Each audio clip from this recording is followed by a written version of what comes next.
बहिनी हजुर ए दाइ लौ पाहुना लाग्न त यो त बहिनीको कोठातिर आएको छ त ठिकै छ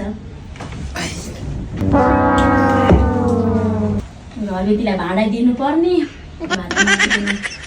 धेरै भइसक्यो मागे छ साँच्ची दाइ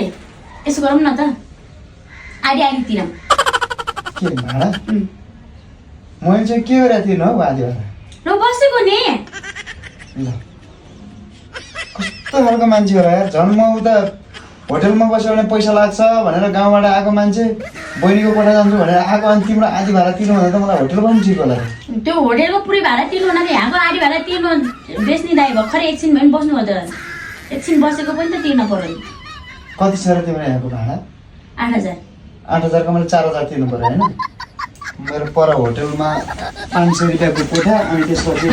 250 रुपियाँको खानाले पुग्छ भने म चाहन्छु बस्नु दाइ दाइ बस्नु आधी भाडा तिर्नु न 2,000 तिर्नु न यति नगरेपछि त आउन छोड्ने होइन यस्तै हो